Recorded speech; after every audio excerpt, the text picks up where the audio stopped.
Bonjour à tous et bienvenue au Social Show propulsé par Isarta, le rendez-vous des pros du numérique et des médias sociaux où à chaque épisode, un créateur de contenu nous transporte dans ses coulisses pour nous dévoiler tous ses secrets en lien avec la création de contenu de manière stratégique et récurrente. Mon nom est Francis Jeté, j'anime le podcast et je te souhaite bon show!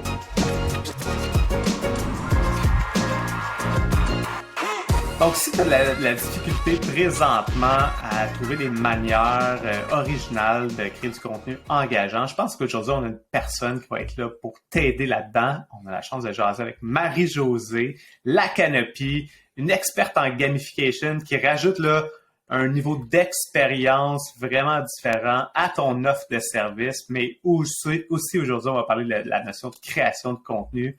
Marie-Josée, comment ça va? Ça va bien, et toi? Très bien. Je suis content aujourd'hui parce que je trouve que c'est quelque chose qu'on parle pas tant souvent que ça, la gamification, puis cette notion-là de créer des expériences qui sont engageantes. Puis moi, quand on parle de création de contenu, je trouve que la notion d'engagement puis d'interaction, c'est quelque chose qui est souvent oublié, souvent laissé de côté. Fait que je suis vraiment content que tu sois là aujourd'hui pour qu'on jase de cet aspect-là. Puis d'ailleurs, avant qu'on rentre là-dedans, comment toi, t'es arrivé dans le monde de la gamification? Je serais curieux de connaître ton parcours.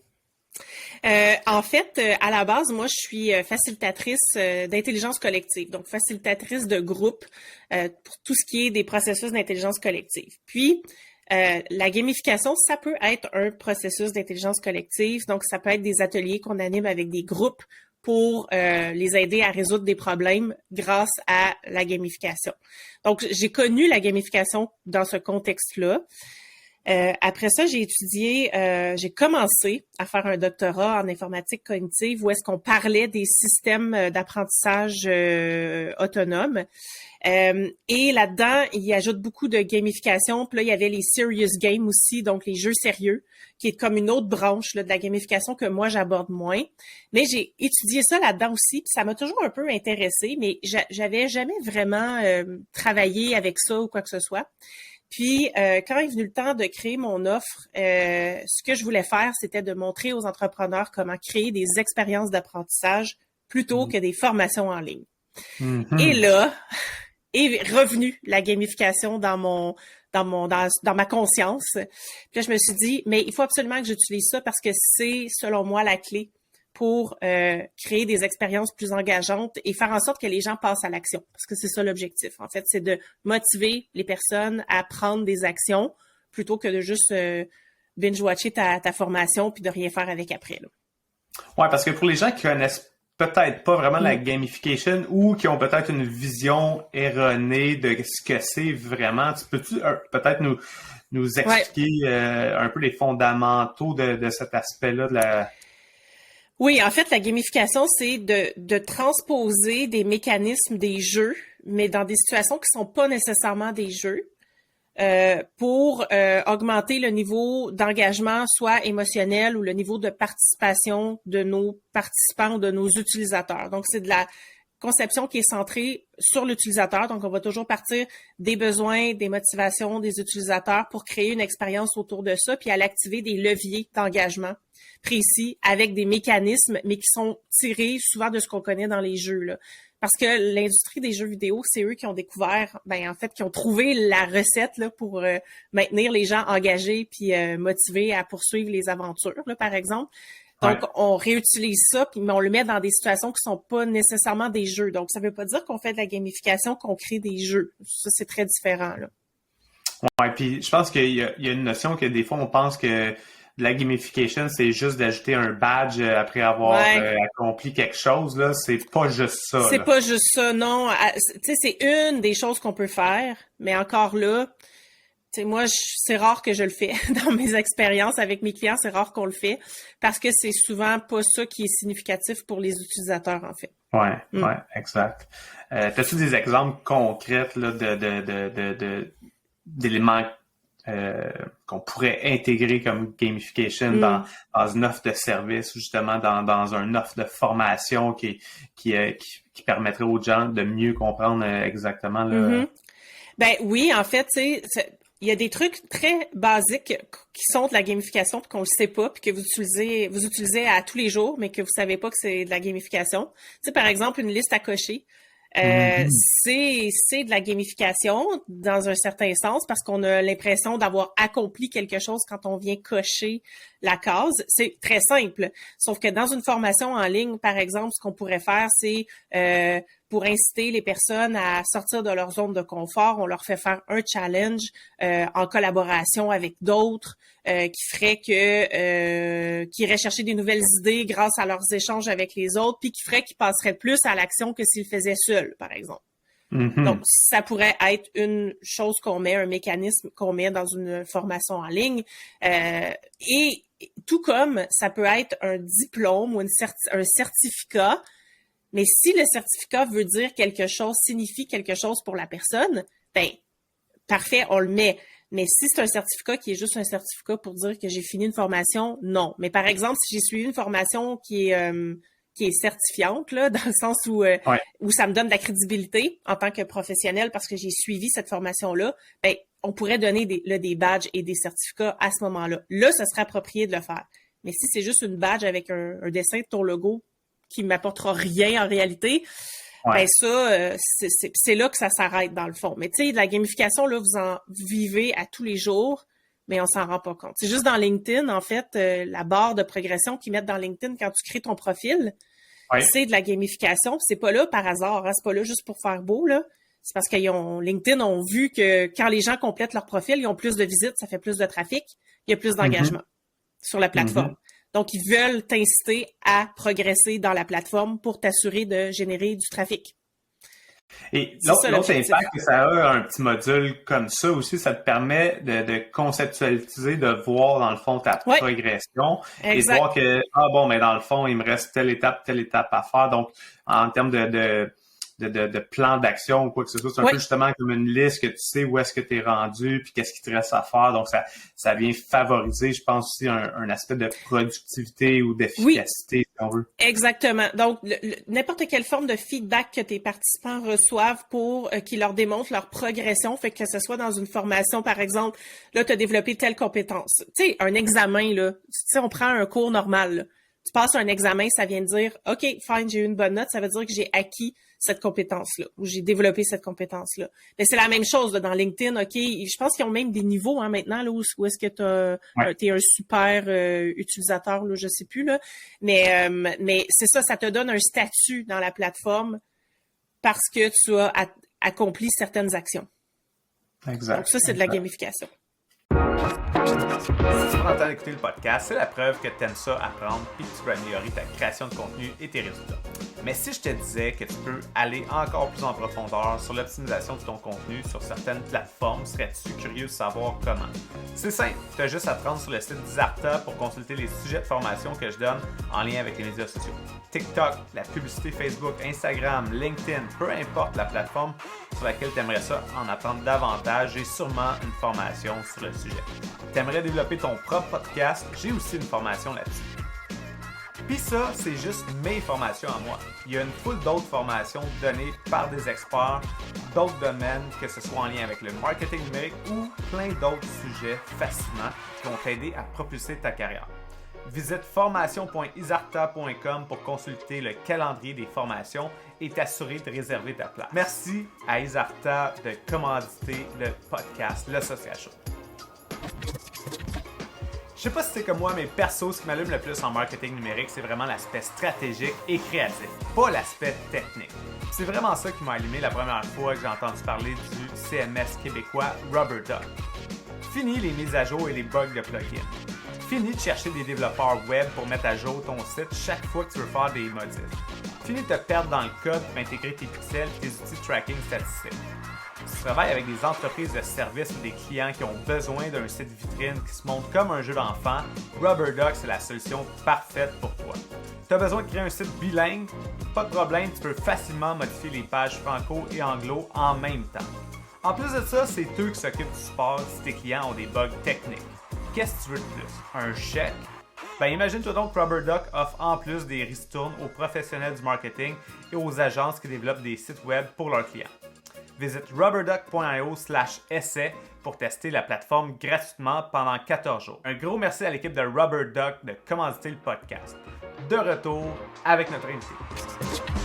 On va revenir un peu plus sur l'aspect gamification en lien avec le contenu, mais avant ça, j'aimerais que tu me parles un peu de toi, ton processus créatif, quand il est le temps de créer du contenu, parce que tu t'es lancé à ton compte, donc là, tu as ton offre de service à promouvoir, etc., etc. Puis, tu es très actif sur les plateformes numériques, donc tu crées du contenu. Donc, toi, comme solopreneur, là, comment ça se passe, ton processus créatif?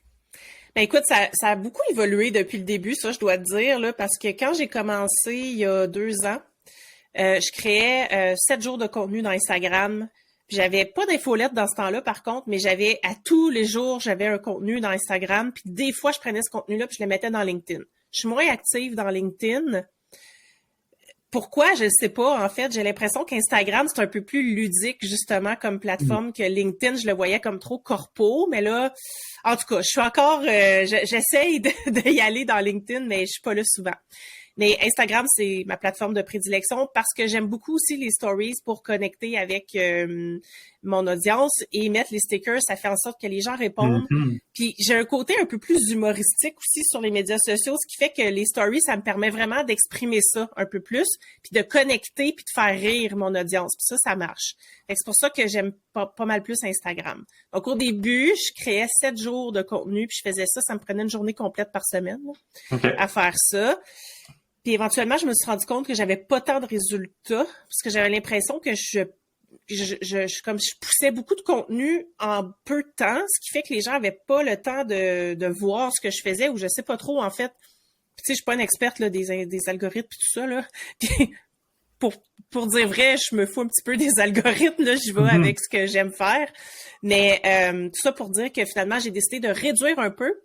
Et d'envoyer les gens un peu plus vers mon infolettre. Parce que l'infolettre, c'est là où je partage, je dirais, mon meilleur contenu, où est-ce que je vais partager vraiment des idées un peu plus philosophiques ou un peu plus business en général. Je vais partager aussi des trucs sur la gamification, mais pas que ça. Tandis que Instagram, c'est beaucoup plus des trucs sur la gamification en tant que telle. Puis là, je faisais des Reels, là, j'ai arrêté d'en faire un peu, mais là, j'ai le goût de recommencer. Fait que... Mais il faut que je sois inspirée pour faire les Reels. Il faut vraiment que je me sente inspirée, sinon je me forcerai pas à le faire. Ouais, parce que c'est un peu plus quand même d'investissement de temps, là, un Reel. Mais c'est encore drôle. Le montage, Ouais, sauf que c'est encore drôle, hein. Ça versus un carrousel, je préfère faire un Reel, c'est moins long. Intéressant. Intéressant. Fait que c'est ça. Ouais, j'adore ça, ces sujets-là, parce que c'est là qu'on se rend compte que d'une personne à l'autre, ce que quelqu'un trouve facile versus qu'est-ce que quelqu'un d'autre trouve un peu plus difficile à créer. Fait que là, c'est vraiment intéressant. Tu nous as parlé un peu de ta progression par rapport à comment tu utilises ta création de contenu dans ton quotidien. Si je t'ai posé la question, là, comme c'est quoi la première étape dans ton processus de création de contenu, là, c'est l'étape numéro 1 qui va te permettre de combattre la fameuse page blanche, disons. C'est que moi, je me suis obligée, en fait, à faire au minimum une infolette par semaine. Ça, c'est vraiment important pour moi, l'infolette, de pas sauter de semaine. Quitte à une semaine mettre quelque chose de plus léger, mais je veux jamais sauter de semaine. Fait que pour moi, c'est clair que j'ai mis dans mon horaire à tous les vendredis. Moi, c'est une journée où je vois pas de clients, où je travaille vraiment sur ma business. Et il y a un trou dans mon horaire pour faire mon infolette.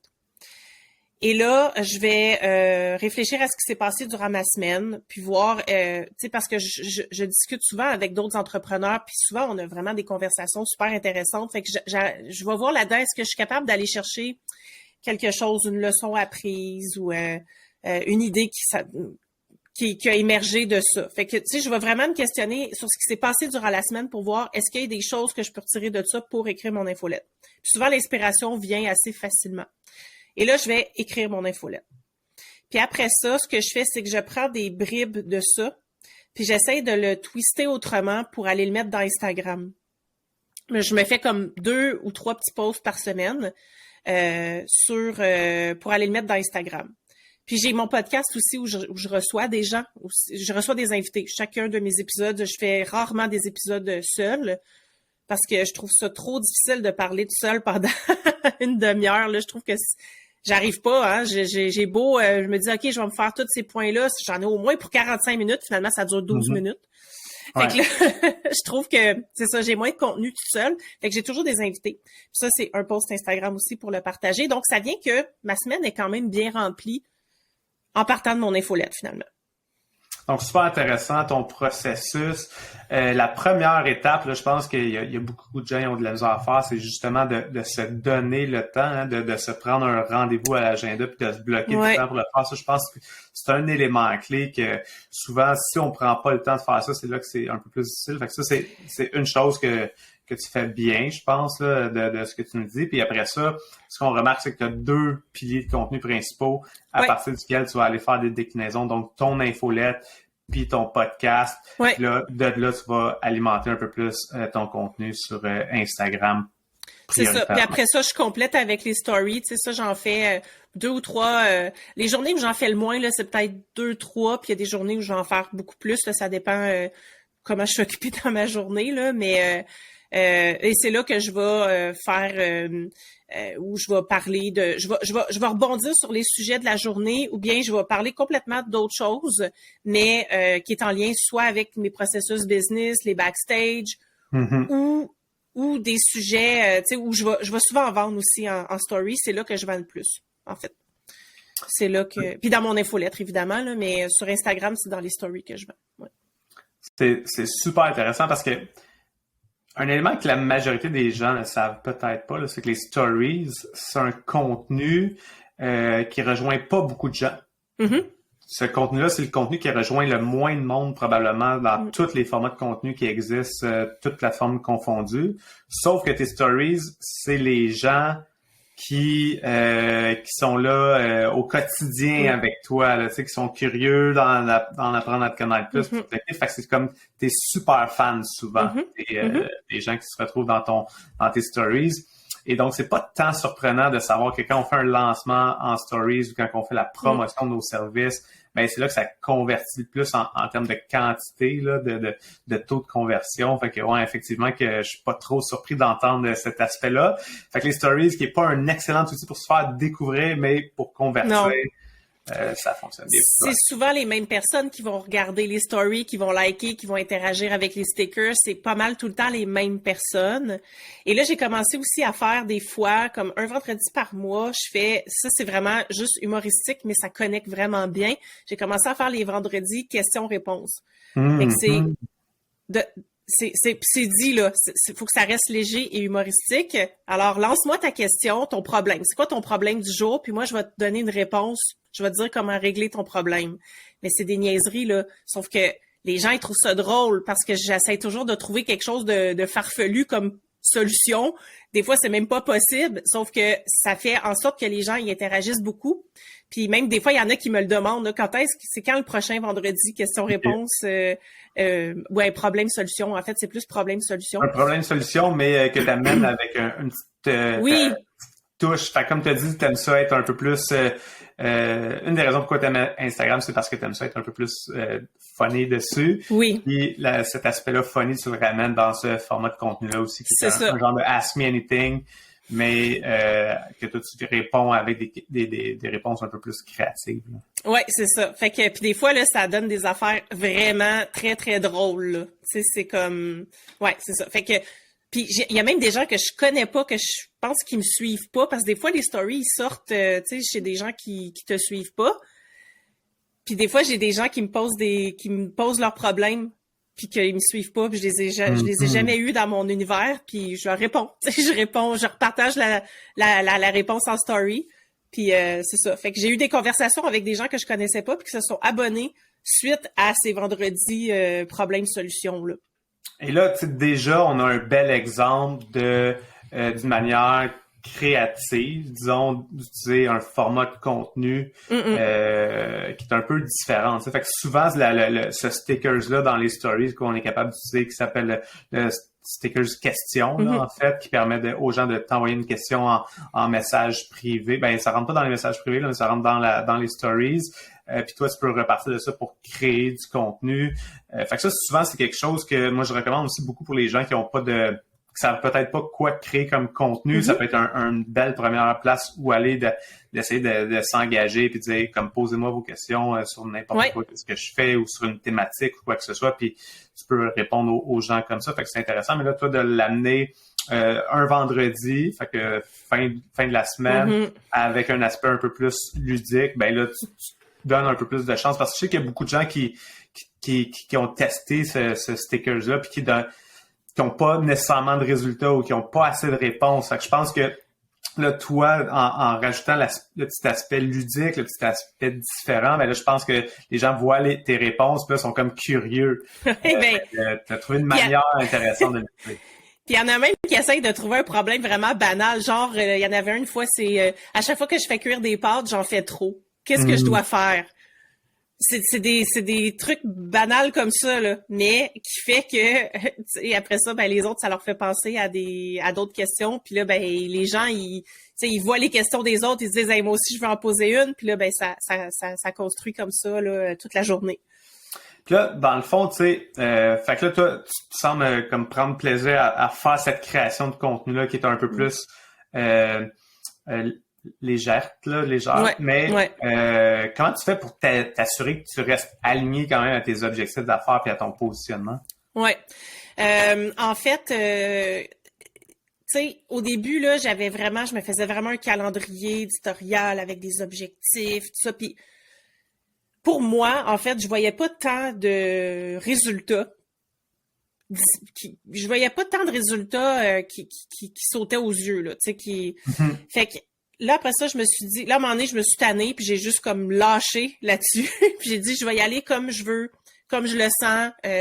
Puis je me suis rendu compte, en fait, que quand je prévois trop de contenu à l'avance, par exemple, là, je le sens pas. C'est comme, je pose ça, puis je me souviens même pas qu'est-ce que j'avais programmé dans mon calendrier. Puis là, je le vois le matin, je suis comme, ah ouais, ok, j'avais mis ça, mais bof. Tu sais, je sais pas, c'est pas aussi intéressant que la fois où je l'avais, où je sais pas, je suis comme plus dedans, on dirait. Ouais. Fait que on dirait que je l'honore pas, ce contenu-là, quand je vais trop d'avance. Tandis que quand je vais avec vraiment ce qui me tient à cœur au moment où je le mets, on dirait que j'ai beaucoup plus de résultats parce que c'est comme plus senti. Fait que ce que je fais, en fait, c'est vraiment, par exemple, si je suis dans un lancement, c'est certain que là, je vais me faire, des carousels avec qui expliquent.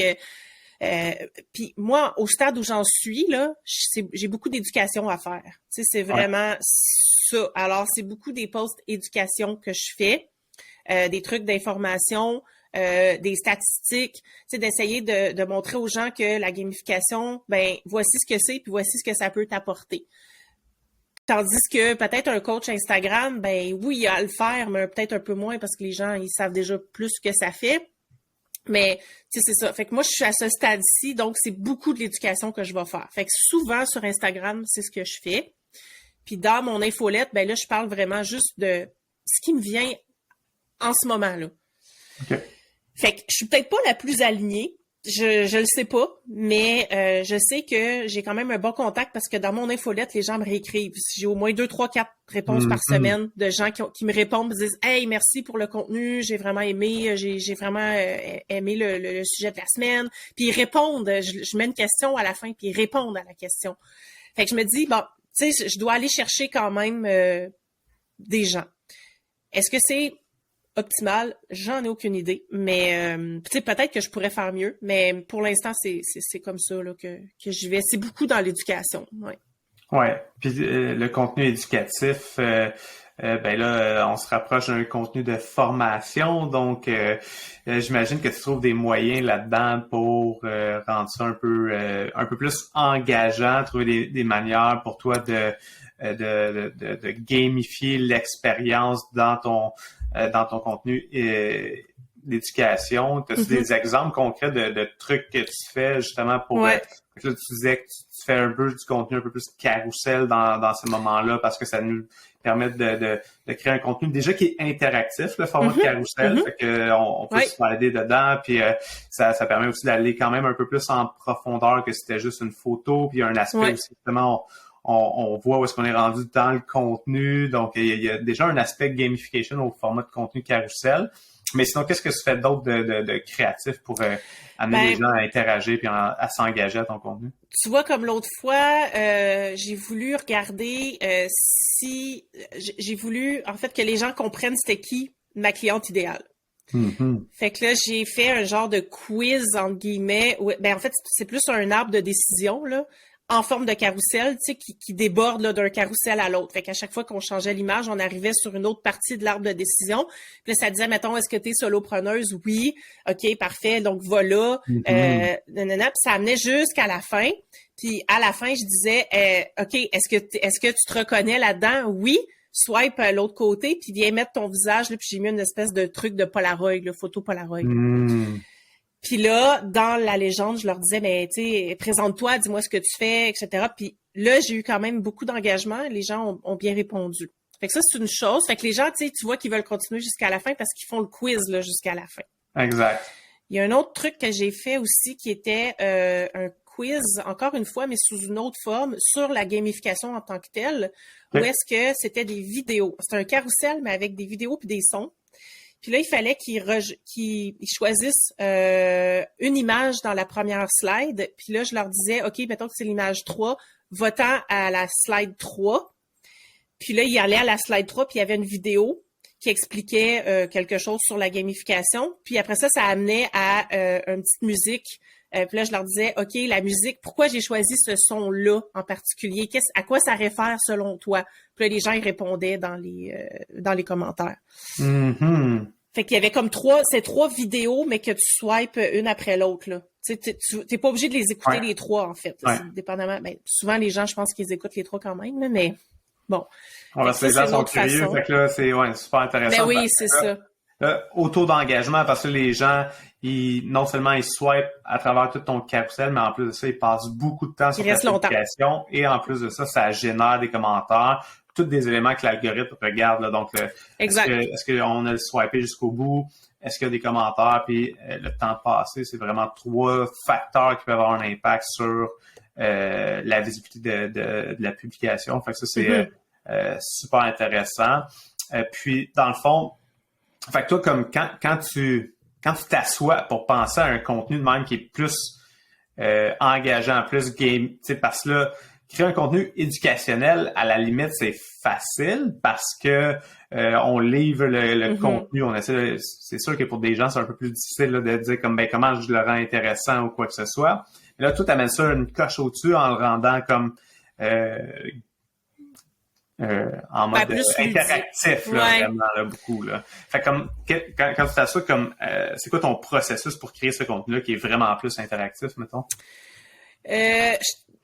Je vois souvent, tu sais, la vidéo, en fait, que je t'expliquais tout à l'heure, ça, je l'avais vu sur un site d'une fille qui fait du tarot, en fait, tirage de cartes. Puis à tous les lundis, elle postait une vidéo, puis là, tu choisissais une image, puis après ça, elle tirait les cartes selon l'image que tu avais choisie. Je trouvais que c'était un super beau format. Fait que j'y ai écrit, j'ai dit, est-ce que tu me permettrais d'emprunter ton format, mais je le ferais comme avec un autre sujet. Puis là, elle me dit oui, il n'y a pas de problème. Puis j'allais aussi taguer dans mon post.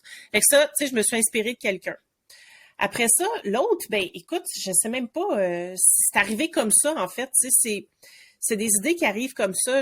Souvent, je vais essayer de penser à, quand j'étais petite, c'est quoi les jeux auxquels je jouais ou qu'est-ce qui me procurait comme du plaisir, puis dans quoi je restais longtemps. Tu sais, comme il y a une fois, là, j'ai fait, tu sais, les cocottes en papier, là, tu sais, tu choisis ton numéro, puis là, tu ouvres le petit coin, bon. Ben, à un moment donné, au Black Friday, justement, l'année passée, j'avais fait ça. Je faisais tirer 1 heure de consultation avec moi. Puis, il fallait que les gens fassent le parcours. Fait que je choisis quel chiffre dedans. Mais là, je me suis ramenée à, ben, quand j'étais petite, à quoi je jouais? Ben, les cocottes en papier, j'en faisais tout le temps. Puis je trouvais ça vraiment le fun. Fait que je me suis dit, comment je pourrais transposer ça dans un post? Fait que là, j'ai fait un carrousel encore une fois. Puis quand ils choisissaient le chiffre, je disais, voilà la slide 4. Après ça, voilà la slide 3. Puis tu sais, tous les livres là, dont vous êtes le héros aussi, là, les romans dont vous êtes le héros, ben c'est le même principe. Fait que, tu sais, ça, j'essaie de voir qu'est-ce que qu'est-ce que j'aimais faire quand j'étais petite. Puis après ça, tu sais, tous les jeux de société qu'on connaît, tu peux les transposer, tu sais, tu peux les adapter, là. Il s'agit juste de... vraiment effectivement, tu sais, c'est un point de départ dans le fond. Puis souvent, c'est ça, je trouve, la créativité, si on a tous souvent des points de départ différents. Moi, quelque chose qui m'inspire souvent, c'est de partir d'une fonctionnalité en tant que telle et dire donc comment on peut partir de cette fonctionnalité-là pour créer quelque chose. Donc, se laisser inspirer par comment ça fonctionne. Ça fait que là, toi, le carrousel, c'est quelque chose que tu intègres vraiment beaucoup. Est-ce qu'il y a d'autres fonctionnalités comme ça? Tantôt, on parlait du stickers de questions, les stickers de sondage puis de quiz. T'es utilises beaucoup dans les stories?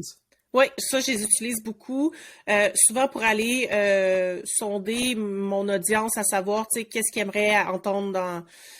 C'est quoi le sujet qu'ils aimeraient que j'aborde dans un workshop, par exemple, ou prochain sujet de podcast, ou, tu sais, c'est quoi leur plus grande question en ce moment, qu'est-ce qui les bloque, etc. Là. Quand je demande qu'est-ce qui te bloque, par exemple, j'ai pas tant de retour. Ce que j'ai remarqué, c'est que quand on pose des questions à l'audience, il faut mettre des choix de réponse. Parce que si tu mets pas déjà des choix, les gens, ils vont pas écrire dans la boîte à questions. On dirait que ça leur vient pas. Puis à un moment donné, j'ai demandé à des gens, mais pourquoi tu réponds pas? Ben, c'est parce que je ne sais pas quoi écrire. Tu sais, j'ai pas d'idée qui me vient à l'esprit. Je sais pas. Parce que moi, je me considère pas comme la première à qui on va penser quand on veut, augmenter, rehausser ses offres. Tu sais, je suis pas une coach business, là. Ouais. Coach business, où est-ce qu'on va penser quand on veut augmenter ses revenus, stabiliser ses revenus, avoir plus de clients, etc. Ben, je suis pas la première à qui on va penser, là. Fait que c'est clair que ça les empêche pas de dormir parce qu'ils font pas de gamification, là. Ouais. Puis, mais ce que tu parles là, c'est vraiment important, tu sais, parce qu'il y a beaucoup de gens qui pensent qu'ils n'ont pas d'engagement parce que peut-être ils pensent qu'ils sont pas intéressants ou quoi que ce soit, mais faut comprendre que la personne, quand elle est devant son cellulaire, là, puis qu'elle regarde... elle pensait pas à toi, là. Elle regarde ta question, puis elle est en mode comme spectateur, tu sais. Fait que mais oui. je me demande, à moi de travailler pour te poser une question. J'ai pas de question à te poser. Puis, donc, avant d'arriver sur ta story, elle pensait pas à toi, là. Tu sais, non, c'est ça. Fait que ça, c'est quelque chose que je trouve qu'il y a beaucoup de gens qui ont de la misère à comprendre. C'est que tu rentres dans leur story, puis on dirait on prend pas pour acquis que tu viens d'ailleurs, puis tu dois changer de contexte. Donc, rapidement, tu as une première slide qui te demande de passer à l'action sur quelque chose, quoi que ce soit, puis il n'y a pas de mise en contexte ou d'accroche avant. Fait que ça, je trouve, effectivement, c'est vraiment c'est un problème qu'on voit dans certaines publications, mais c'est un problème qu'on voit surtout dans les stories, parce que, je sais pas, là, on intègre ça. Fait que oui, de trouver une manière, dans le fond, d'amener la personne à rentrer dans ton contexte, rentrer dans ton monde, dans les deuxième slide, mettons, ça prend une bonne slide d'accroche, une deuxième slide où est-ce qu'on rajoute du contexte. Et là, souvent, peut-être, à la deuxième ou à la troisième slide, peut-être ajouter ton élément d'interaction. Ceci dit, tu sais, encore une fois, dans les stories, les stickers d'interaction, c'est quelque chose qui va favoriser la visibilité de ta story. Fait que s'il y a beaucoup de gens qui interagissent, donc des fois, d'intégrer ton stickers dans la première en posant une simple question, oui, non, ou bof, peut-être, tu sais, déjà, ça peut favoriser un niveau d'engagement pour que les gens passent à la deuxième à la place qu'ils skippent. Ça, c'est quelque chose que tu utilises un peu dans ta slide d'accroche sur les stories. La première slide, j'écris « J'ai goût de jouer à un jeu avec toi. Est-ce que tu as le goût? » Puis là, je mets le slider. Là. Puis là, je mets un émoticône qui est pas tout le temps celui avec les yeux en cœur. Là. Tu sais, j'essaie d'en trouver un autre qui est différent. Fait que là déjà, les gens ils vont commencer à s'engager. Puis là, tu sais, ils sont prêts. Là. On les met dans le mood. J'ai le goût de jouer à un jeu, ça te tente-tu? Oui, tac. Puis après ça, tu commences puis après ça, ben là, je vais mettre d'autres stickers dépendamment là, de ce que je fais là, après comme jeu. Ouais. C'est super intéressant. Donc, fait que là, on comprend bien comment toi, tu utilises la notion de gamification dans ta création de contenu. Aurais-tu des guidelines, des pistes que les gens pourraient suivre, comme quand ils s'assoient pour créer du contenu, puis qu'ils se disent « Ah, j'aimerais ça ajouter un peu plus de gamification, mais je sais pas par où partir. Fait que là, tantôt, t'as parlé de revenir à comme OK, quand j'étais jeune, les jeux dans mon quotidien, est-ce qu'il y a d'autres éléments comme ça qu'on peut intégrer? Ben, tu sais, déjà, là, faut penser à qu'est-ce que je veux générer comme émotion avec ce post-là.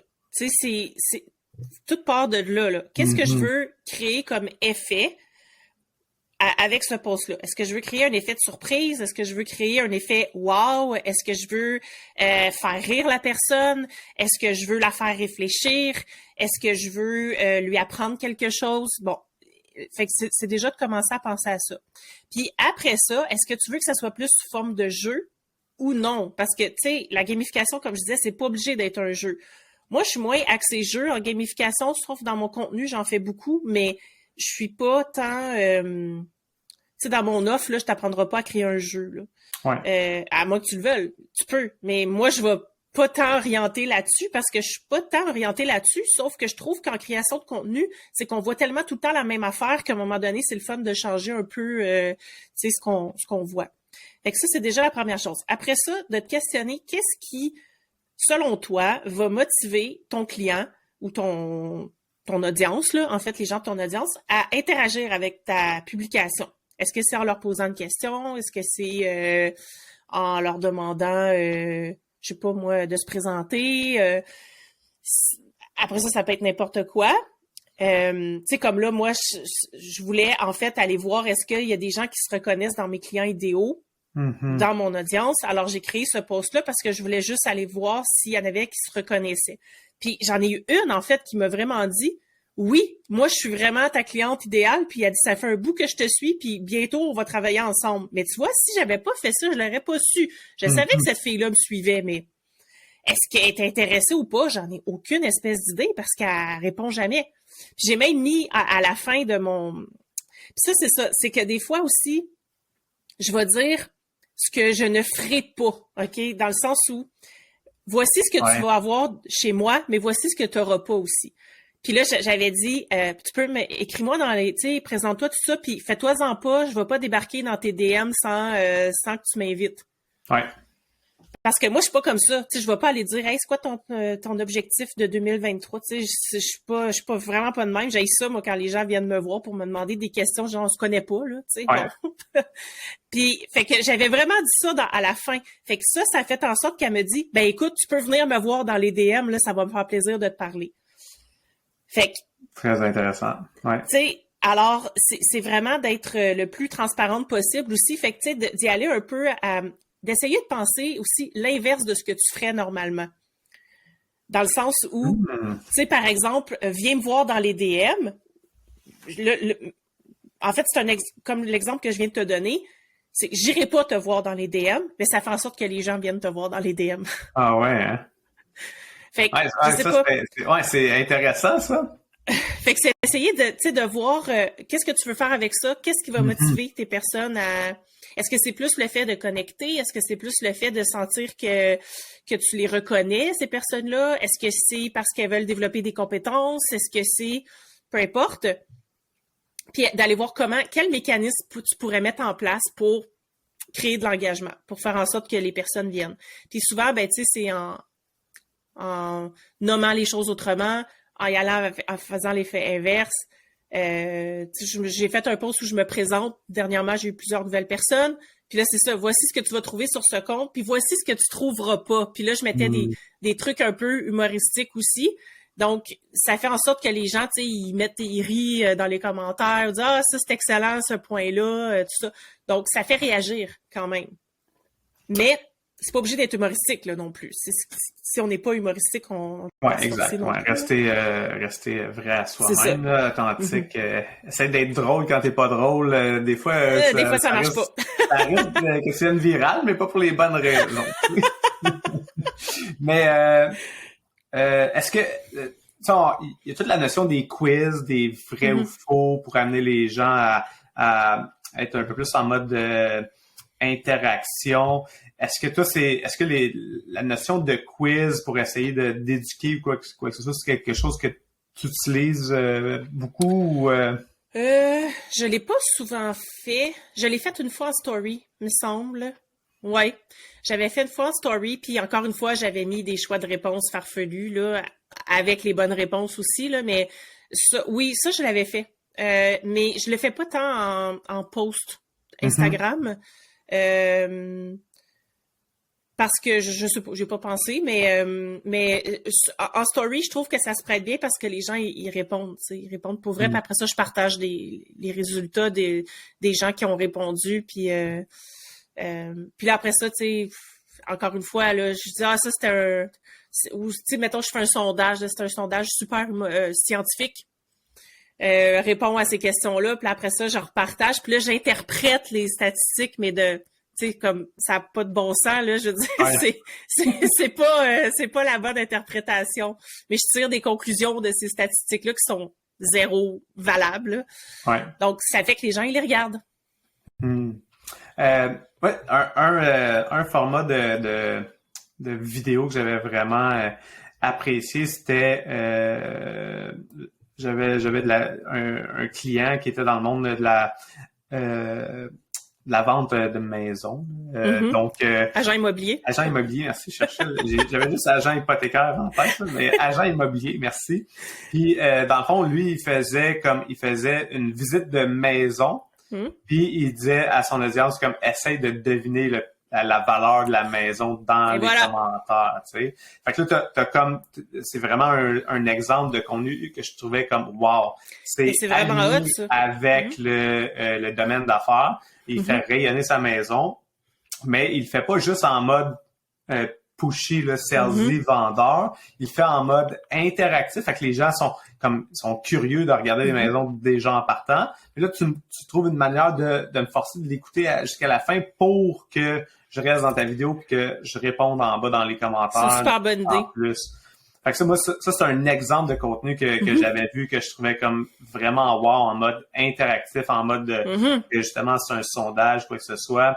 Je sais pas s'il y a des contenus comme ça que peut-être que tu n'as pas encore testé, mais que tu as vu passer et que tu étais comme oh wow, comme ça, c'est quelque chose que j'aimerais Mhm. tester ou que tu pourrais comme inciter les gens à essayer de tester.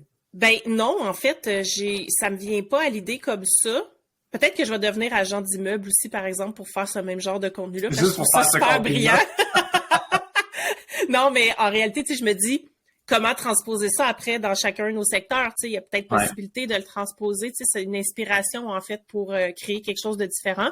Mais j'ai pas, non, à date, j'ai pas vu tant de. Il y a un contenu en fait, c'est une autre gamificatrice que je connais là qui fait ça.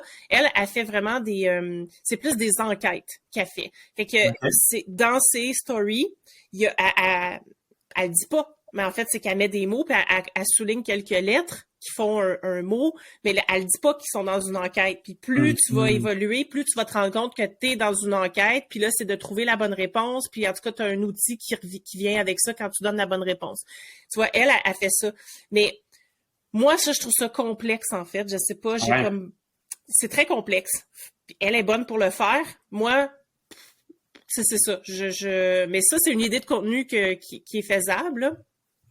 Mais, euh, mais non, j'ai pas vu rien qui m'a dit, hey, il faut absolument que je teste ça, là. Mm. Mhm.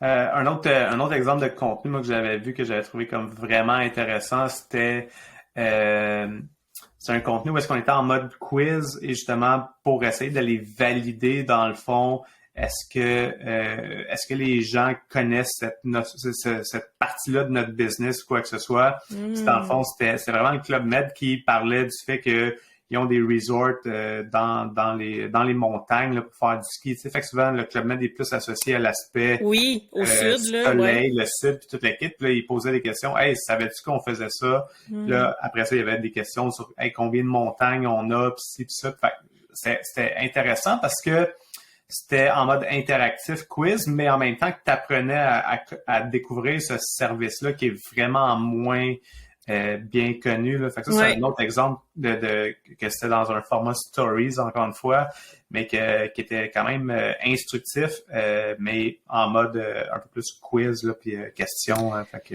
Mais c'est super dans le fond. Puis tu sais, eux autres, ils sont probablement partis de l'idée, bon, OK, on a une partie de nos services qui sont moins bien connus, qui sont les resorts de ski. Comment on pourrait faire pour que les personnes s'intéressent à découvrir ça? Exact. Et comment faire en sorte qu'ils le découvrent par eux-mêmes aussi, dans le sens où il faut qu'ils fassent des recherches pour répondre aux questions un peu, là. Ou bien faut qu'ils réfléchissent un peu, là. Ils sont pas juste là à swiper, là. Il faut vraiment qu'ils se disent, ah oui, OK, il y a combien de montagnes? Ah, ils doivent en avoir à peu près 10, là. Je dis n'importe quoi. Fait que ça demande une certaine interactivité, là. Oui, tout à fait. Puis, disons, si tu avais comme un seul conseil, là, le plus important pour les gens quand vient le temps de penser à considérer intégrer de la gamification là, pour bien le faire, puis que ça soit pas justement là, je te donne un petit cœur à ton commentaire ou à ta réaction là, que ouais, c'est ça. Ça répond pas juste avec un petit emoji là. Y a-t-il comme un conseil que tu as ça là, c'est vraiment un élément clé que tu devrais considérer avant de tester de la gamification? Ouais. Mais la gamification, c'est une stratégie. Ça rentre dans une stratégie. Fait que déjà, si tu veux faire de la gamification pour faire de la gamification, ça n'aura probablement pas les effets que tu veux. Il faut que ça règle un problème. Quand je dis régler un problème, ça veut pas dire que c'est le plus gros problème de ta business, là, mais dans le sens où, OK, là, j'ai pas assez d'interactions sur mon compte Instagram.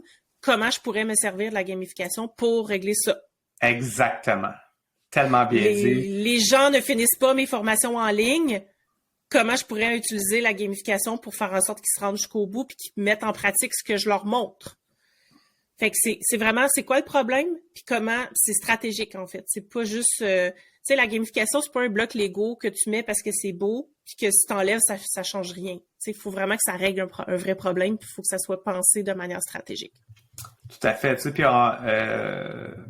ta réponse est tellement parfaite parce que souvent, c'est un des plus gros défis des gens. Tu sais, on crée du contenu sur les médias sociaux, puis là, faible taux d'interaction ou faible taux de commentaires. Puis là, on se fait tout le temps dire, mais qu'est-ce qu'on peut faire pour créer des commentaires? Ça fait que tantôt, tu as dit déjà juste poser une question, ça peut aider. Ça fait que souvent, être en bas dans les commentaires, aller se promener dans les commentaires puis être la première personne à poser une question en commentaire ou quoi que ce soit. Puis, tu sais, souvent, au Québec, on parle beaucoup de Maxi, on parle beaucoup d'Hydro-Québec, hein, qui ont développé une certaine présence avec un certain ton humoristique ou créatif et différent.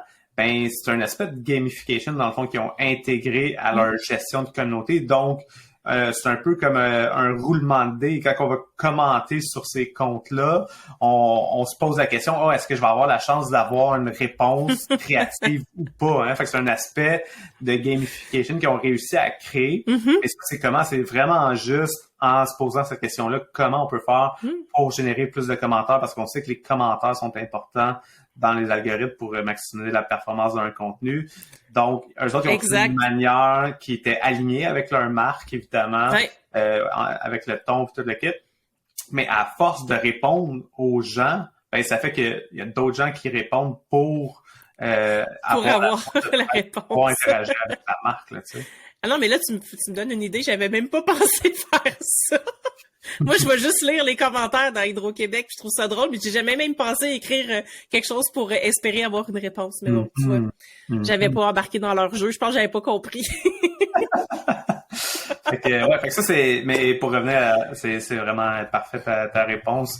Fait que là, tu nous as parlé que toi, t'étais beaucoup sur Instagram côté, pour ta business, là, dans le fond. Mais est-ce que Instagram, c'est ta plateforme préférée aussi, toi, quand vient le temps de consommer du contenu? Oui, en fait, oui, parce que moi, j'aime ça regarder des Reels, puis je pourrais les regarder dans TikTok, là, mais TikTok, je trouve ça un petit peu bizarre comme plateforme. Je trouve un peu bizarre le contenu qu'il y a là-dessus. Je tombe tout le temps sur des affaires, là. Un gars qui épilait des œufs l'autre fois, là, des coquilles d'œufs, fait que je suis comme, mais pourquoi? Pourquoi on a besoin de voir ça? Bon, je l'ai quand même regardé, je pense que c'est ça qu'il voulait. Mais bref, j'aime regarder des Reels, mais dans Instagram, je trouve que c'est intéressant. Puis c'est pas mal là-dessus. Attends un peu, là c'est ton affaire d'œuf, là. Mais la plateforme de TikTok, c'est bizarre que tu l'apprécies pas parce que c'est une intelligence artificielle qui te gamifie ça, là. Ben, je sais pas. Puis, l'intelligence artificielle de TikTok, là, il te teste des trucs. Hein? Fait que là, il est comme en mode gamification. Puis là, si tu restes sur le contenu, tu fais comme ça l'a surpris. Merde, je suis peut-être resté trop longtemps sur le gars qui pilait des œufs. Ouais. Okay, mais je trouve ça vraiment intéressant parce que tu sais, leur algorithme d'intelligence artificielle, c'est du test and learn beaucoup. C'est pour ça que t'as tellement de contenu comme différent ou surprenant que des fois tu restes dedans. Fait qu'il y a moi je trouve c'est un peu comme c'est basé un peu sur la slot machine, un peu machine que tu sais pas qu'est-ce qui va t'arriver au prochain coup de pouce là dans le fond. C'est pas mal ça. Fait que c'est pas mal ça, mais force en fait de TikTok. En fait, probablement que moi, je me suis jamais j'ai ouvert un compte TikTok, mais tu sais, j'ai jamais rien fait là-dessus. Puis à chaque fois que je l'ouvre, je suis pas intentionnelle dans TikTok. Je ne cherche rien dans TikTok. Ouais. Fait que ce qui me présente, c'est la première affaire, comme tu dis. Fait que c'est probablement ça qui est arrivé. Puis des fois, tu passes trop de temps sur quelque chose parce que tu fais comme, mais pourquoi? Ou tu sais, les gens qui tic, là, leur SMR, là, pour vrai, c'est weird, je comprends pas. Peut-être trop vieille, je sais pas. Mais sauf qu'il m'en pousse souvent de ce contenu-là dans TikTok. Fait qu'il faudrait peut-être que je sois plus intentionnelle. Bon, fait que je cherche jamais rien. Quand ils te posent ça, là, tu restes juste devant comme tu comprends pas. Fait que là, ils pensent que ça t'intéresse. Oui, ils pensent que j'aime ça. Faut peut-être cliquer sur la petite flèche qui était en bas pour dire ça m'intéresse pas. Une couple de fois, puis après ça va être correct. Ben, tu vois, une recherche pour aller trouver les bons contenus. Ben, c'est ça. Donc, là, tranquillement, je vais m'habituer. Mais là, pour l'instant, je vais souvent dans Instagram. Parce que c'est là que moi je suis aussi d'autres entrepreneurs, fait que j'aime aller voir leurs stories. Puis j'aime aussi regarder des inspirations de Reels parce que j'aime ça faire des Reels. Mais sinon, côté médias sociaux, tu sais, Facebook, j'y vais plus. Je trouve ça plate. LinkedIn, j'y vais quand je suis taguée à quelque part ou quand j'ai des notifs, mais c'est rare. Puis qu'est-ce qu'il y avait d'autre? Il n'y en a pas d'autres vraiment. Là. TikTok, une fois de temps en temps quand. YouTube. YouTube, ouais, ben c'est vrai, YouTube, j'y vais, mais plutôt pour voir soit des vidéos, tu sais, des fois, il y a des émissions là-dessus que j'écoute, ou sinon des tutoriels de quoi que ce soit que j'ai besoin sur le moment. Okay. Mais, puis tu sais, Pinterest pour trouver des inspirations. Mais sinon, Instagram, c'est pas mal dans lequel je vais souvent, là. Puis là, tu disais que là, ça fait un petit bout que tu n'as pas créé de Reels, mais que tu as le goût de t'y remettre. Là, tu sens comme l'esprit créatif qui revient. Tu as testé la fonctionnalité des stickers sur les Reels? Pas encore. Je ne l'ai pas encore testé. Puis c'est une bonne idée que tu viens de me donner. Je vais essayer de voir comment je pourrais intégrer ça. Là. Je vais faire des choses pour le temps des fêtes. Là. Tu sais, décembre s'en vient. Fait que... Ouais, puis tu sais, tantôt on parlait des commentaires aussi. Une fonctionnalité qu'il y a sur qui provient de TikTok, puis qui a été intégrée aussi aux Reels récemment, c'est la possibilité de faire une réponse vidéo à un commentaire, donc d'intégrer le commentaire. Fait que ça, je trouve que encore une fois, c'est une belle fonctionnalité qui permet d'être très, très, très créatif. Je pourrais essayer de faire ça. Avec la notion d'engagement, d'interaction avec ta communauté, là, fait que des vrais ou faux, comme dis-moi pourquoi tu penses que, ou tu sais, comme il y a tellement de manières d'intégrer ça, cette fonctionnalité-là, à un contenu qui est un peu plus engageant ou quoi que ce soit. Là. Ben, tu vois, ça, je l'ai jamais testé. J'avais testé le remix à un moment donné. Ouais. Mais non, c'est ça, j'ai pas testé les autres, fait que ça sera à voir si ça fonctionne bien. Mais selon moi, oui, ça doit bien fonctionner parce que ça me fait beaucoup penser aux stories. C'est juste que c'est du contenu qui est là tout le temps, là, comparativement aux stories. Fait que, justement, est-ce que là, on parlait de ta plateforme préférée, as-tu des créateurs qui t'inspirent vraiment que ce soit pour la création de contenu ou ton développement professionnel, personnel ou juste qui t'entertain? Il y en a une qui pour entertainer, il y en a une, puis j'ai déjà pris de ces audios, de ces reels. En fait, c'est une Française, là, il faut falloir que j'aille voir, par exemple, parce que je me souviens pas de son nom. C'est Diane Sagard, je crois. C'est une comédienne française qui fait, je pense qu'à chaque jour, elle a un nouveau reel, puis c'est des scènes qu'elle fait, puis elle parle, puis elle fait des personnages. Bon, ça fait comme 4e mur là au théâtre, là, mais elle est vraiment drôle. Ça, c'est inspiration plus entertainment. Sinon, dans la création de contenu... Tu dis inspiration entertainment, mais inspiration aussi de Reels, parce que oui. si tu réutilises ces sons aussi, ça te permet d'être... Ouais. C'est vrai. Dans le fond, j'ai utilisé une fois un son, mais j'en ai enregistré d'autres dans le but de les réutiliser. Hey, d'ailleurs, on parle des sons. Ça, c'est une fonctionnalité qu'on a zéro parlé jusqu'à maintenant, là, mais tu me fais réaliser que les sons aussi, il y a plein de manières de faire un son que après ça, ta communauté peut le réutiliser, ce son-là. Ouais. On a vu beaucoup comme les 10 questions, puis là, tu baisses ton doigt à chaque fois que oui, fait que là, tu peux faire un son comme ça qui va être réutilisé par ta communauté. Oui. Il y a aussi des genres de montre-moi la plus belle photo de telle affaire, puis ci, puis ça, puis là, tu poses ces questions-là. Puis c'est un peu comme un template qu'on voyait souvent avant dans les stories, mais que là, on le fait en version audio un peu. Fait que ça, c'est un beau contenu aussi d'engagement, puis qui est un peu plus... C'est vrai. C'est de générer du contenu par tes fans. Là. Je sais pas, en fait, tu sais, si quelqu'un prend ton son à toi, je sais pas qu'est-ce que ça fait avec l'algorithme dans Instagram, mais en fait, ça te donne un peu de visibilité parce que tous les gens qui voient le contenu vidéo qui contient ton son, il est rattaché à ton compte, fait que ça peut te donner de la visibilité. Puis généralement, ça donne de la visibilité au contenu initial parce que les gens vont voir le contenu initial, d'où provient ça peut être... moi, souvent, c'est quelque chose que je recommande de tester, là, d'essayer de trouver des manières de créer des sons pour essayer d'intégrer dans ta stratégie.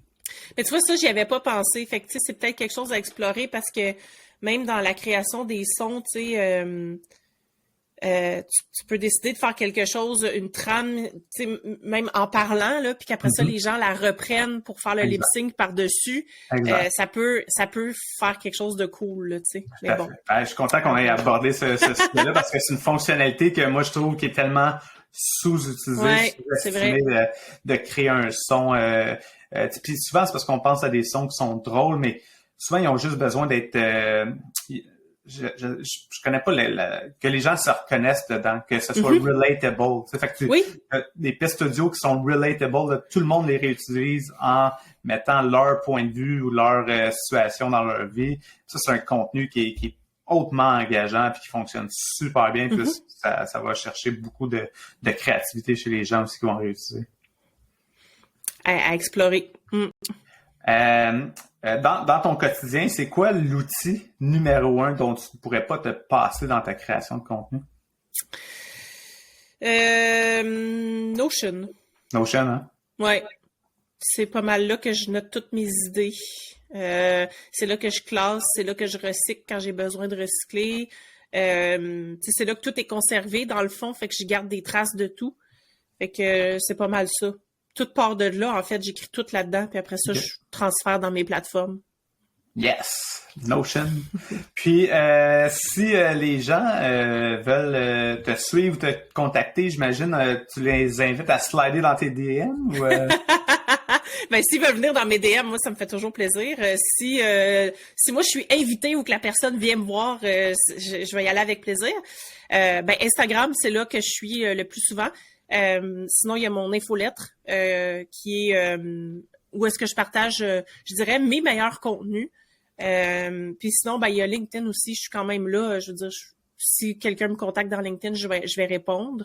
Puis je vais des fois commenter là, des posts de d'autres personnes. Puis c'est pas mal ça. Sinon, il y a mon site web aussi que les gens peuvent aller consulter. Excellent. Ben, Marie-Josée, ce fut un plaisir d'interagir ensemble. C'est rare que je parle de ce sujet-là, fait que je trouve ça vraiment cool d'avoir parlé de ça avec toi aujourd'hui. Ben, merci pour ton temps, puis on vous invite à être créatif dans vos manières d'engager les gens. Allez suivre Marie-Josée parce que je pense qu'elle a plein de nouvelles idées pour créer du nouveau contenu. Venez chercher mes sons! Si tu t'es rendu jusqu'ici, je veux te dire merci d'avoir pris le temps d'écouter l'épisode au complet. On sait qu'il y a une tonne de contenu sur Internet, donc que tu sois là jusqu'à la fin, ça me touche vraiment. Je vais aussi prendre le temps de remercier Isarta, qui est le commanditaire officiel du Social Show. D'ailleurs, je t'invite à aller visiter le formation.isarta.com pour voir toutes les formations en lien avec le marketing numérique, dont quelques-unes de mes formations à moi. Finalement, un autre élément qui pourrait t'aider dans ta création de contenu, c'est la machine à contenu. C'est quoi ça, la machine à contenu? C'est simple, c'est un outil que je suis en train de développer qui va vraiment t'aider à toutes les étapes de ton processus de création. De l'idéation à la gestion de tâches en passant par l'analyse des statistiques et tout l'aspect stratégique de la création de contenu. Tout ça, c'est dans un seul outil. Ça s'appelle la machine à contenu. Donc, visite machineacontenu avec un s.com pour te mettre sur la liste d'attente et pour savoir tous les détails en lien avec cet outil. Je te remercie pas plus longtemps, je te dis merci et à la prochaine.